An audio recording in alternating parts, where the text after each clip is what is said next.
क्या आप जानते हैं भगवान शिव मक्का में कैसे कैद हो गए? एक ऐसा रहस्य जिसे जानने के बाद आपका दिल कांप उठेगा और आंखों में आंसू आ जाएंगे। आज मैं आपको एक ऐसी कहानी सुनाने जा रहा हूं जो समय की धुंध में कहीं छुप गई है। ये कहानी है महाकाल के महेश्वर की, उस शिव की जो आज भी मक्का की पवित्र भूमि में मौजूद है लेकिन कैद है। नमस्कार प्यारे दर्शकों, दोस्तों आज हम एक नई कहानी और एक नया वीडियो लेकर आपकी सेवा में उपस्थित हुए हैं। शास्त्रों में कहा गया है कि अधूरी छोड़ी गई कथा दुख और पाप का कारण बनती है, इसलिए इसे अंत तक अवश्य सुने। और अगर आप अपनी माँ से सच्चा प्रेम करते हैं तो इस वीडियो को लाइक करें और कमेंट में माँ लिखकर अपना समर्थन दें। तो आइए बिना किसी विलंब के आरंभ करते हैं आज की प्रेरणादायक कथा। बात उस समय की है जब यह पृथ्वी आज जैसी नहीं थी। त्रेता युग की स्वर्णिम धूप में जब धर्म का सूर्य आसमान के मध्य में चमक रहा था, तब सारी पृथ्वी एक ही संस्कृति, एक ही आध्यात्म से जुड़ी हुई थी। उस समय अरब की धरती आज जैसी रेतीली नहीं थी। वहाँ हरे भरे बगीचे लहलहाते थे, नदियाँ कलकल करती बहती थी और उस पावन भूमि के मध्य में स्थित था एक अद्भुत मंदिर, मक्केश्वर महादेव का मंदिर। हाँ, वही मक्का जहाँ आज लाखों लोग तीर्थ यात्रा करने जाते हैं। लेकिन क्या आप जानते हैं उस स्थान का वास्तविक नाम था मक्केश्वर। यह शब्द संस्कृत से आया है, मोक्ष प्लस ईश्वर यानी मोक्ष देने वाले ईश्वर। कहते हैं कि जब सृष्टि के आरंभ में धर्म की स्थापना हो रही थी तो भगवान शिव ने स्वयं इस स्थान को चुना था। यहाँ उन्होंने एक स्वयंभू शिवलिंग की स्थापना की थी। उस दिव्य लिंग की महिमा का वर्णन कैसे करूं? वो श्वेत रंग के संगमरमर जैसा था जो स्वयं प्रकाशित होता था। रात्रि के समय तो मानो आकाश का चांद पृथ्वी पर उतर आया हो। उसकी दिव्य आभा से पूरा मक्केश्वर नगर जगमगाता था और जब सुबह होती तो सूर्य की पहली किरणें उस शिवलिंग पर पड़ती तो ऐसा लगता मानो स्वयं महाकाल अपने तेज से पूरे ब्रह्मांड को आशीर्वाद दे रहे हों। उस काल में मक्केश्वर मंदिर की महिमा तीनों लोकों में फैली थी। न केवल मनुष्य बल्कि देवता,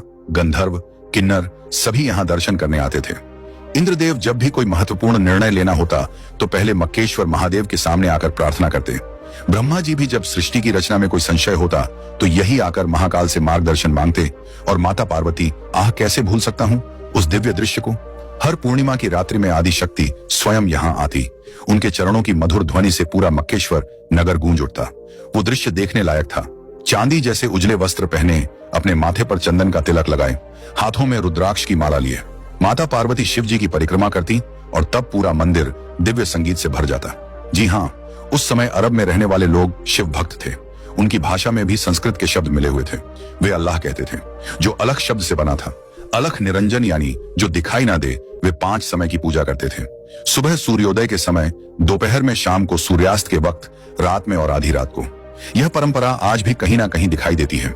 नहीं उनकी औरतें माथे पर तिलक लगाती, गले में रुद्राक्ष बांधती, पुरुष जटा रखते, भस्म लगाते और सबसे बड़ी बात, वे सभी रोज मक्केश्वर महादेव के दर्शन करने जाते। कैसा सुंदर समय था वह।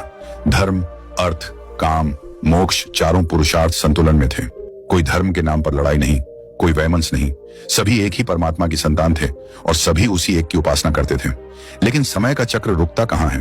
द्वापर युग का अंत होने लगा, धर्म का सूर्य धीरे धीरे अस्त होने लगा और जैसे जैसे कलयुग की छाया पृथ्वी पर पड़ने लगी, वैसे वैसे लोगों के दिलों में अज्ञान का अंधकार भरने लगा। मक्केश्वर नगर में भी परिवर्तन होने लगे। जो लोग पहले प्रेम से शिव की उपासना करते थे, वे अब संस्कारों का वास्तविक अर्थ भूलने लगे। वे केवल बाहरी क्रियाकलापों में उलझ गए और तब आई वो काली रात्रि। कलयुग के प्रभाव से प्रभावित होकर कुछ लोगों के मन में एक विकृत विचार आया। उन्होंने सोचा कि अगर वे इस दिव्य शिवलिंग को छुपा दें तो केवल वे ही इसकी शक्ति के अधिकारी बन जाएंगे। हाय रे मानव की मूर्खता! क्या वे नहीं जानते थे कि महाकाल को कैद नहीं किया जा सकता? क्या वे भूल गए थे कि शिव तो सर्वव्यापी है? सुनिए, अब मैं आपको उस रात्रि की कहानी सुनाता हूँ जिसे याद करके आज भी मेरा हृदय का काम जाता है। अमावस्या की वह काली रात थी। तारे भी मानो छुप गए थे। डर के मारे हवा भी नहीं चल रही थी, मानो प्रकृति ही सांस रोक कर बैठी हो। मक्केश्वर मंदिर में शिवलिंग अपनी दिव्य आभा से चमक रहा था। लेकिन उस रात वहां कोई भक्त नहीं आया क्योंकि कुछ स्वार्थी लोगों ने एक षड्यंत्र रचा था। वे चुपके से मंदिर में घुसे। उनके हाथों में बड़े बड़े पत्थर थे और उन्होंने उस पवित्र शिवलिंग के चारों ओर एक काला कक्ष बना दिया।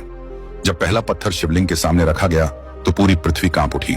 जब दूसरा पत्थर रखा गया तो आकाश में बादल गरजे और जब तीसरा पत्थर रखा गया तो देवताओं के आंसू बारिश बनकर बरसे। लेकिन वे अज्ञानी लोग समझ नहीं सके। उन्होंने सोचा कि यह सब प्राकृतिक है।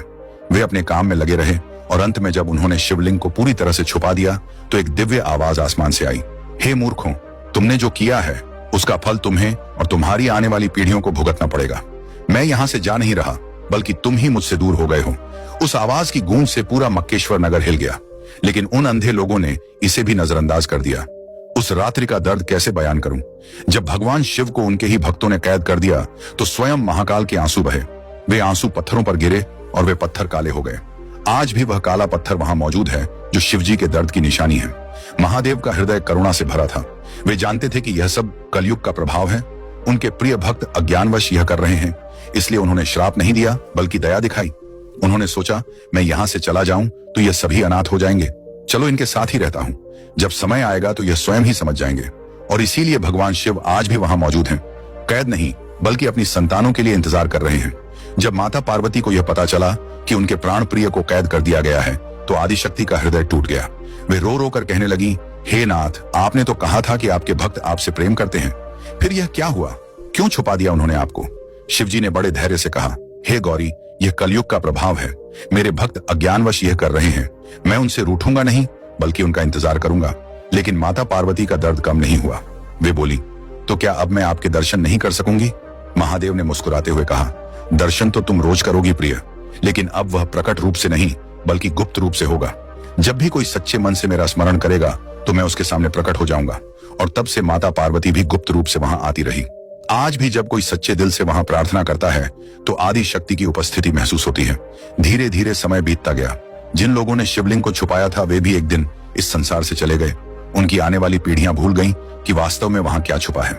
नई पीढ़ियों को केवल यह बताया गया कि यह एक पवित्र पत्थर है जिसकी पूजा करनी चाहिए, लेकिन यह नहीं बताया गया कि यह पत्थर क्यों काला है और इसके अंदर क्या छुपा है।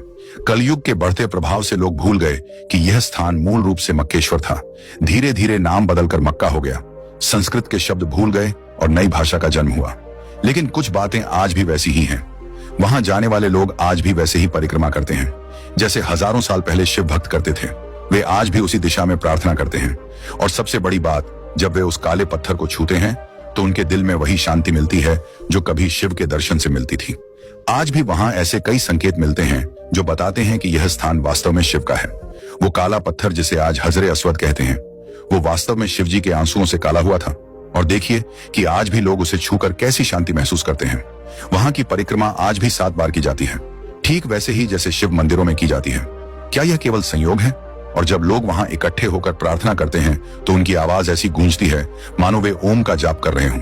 यहाँ तक कि वहां पहनने वाले सफेद कपड़े भी वैसे ही हैं जैसे कभी शिव भक्त पहनते थे। कहते हैं कि जब गुरु नानक देव जी वहां गए तो उन्होंने उस सच्चाई को पहचान लिया था। वे जानते थे कि यह स्थान वास्तव में शिव का है, इसीलिए उन्होंने वहां अपने पैर एक विशेष दिशा में किए थे, जिससे यह संदेश दिया कि परमात्मा हर दिशा में है। जब लोगों ने उनसे पूछा कि आप ऐसा क्यों कर रहे हैं, तो उन्होंने कहा, परमात्मा तो हर दिशा में है, वह किसी एक स्थान पर कैद नहीं है। यह उनका संकेत था कि भगवान शिव वास्तव में वहां मौजूद हैं, लेकिन वे कैद नहीं हैं, वे सर्वव्यापी हैं। आज के युग में जब विज्ञान ने बहुत प्रगति कर ली है, तब भी कुछ रहस्य ऐसे हैं जो अनसुलझे हैं। वैज्ञानिकों ने पाया है कि वह काला पत्थर वास्तव में पृथ्वी का नहीं है।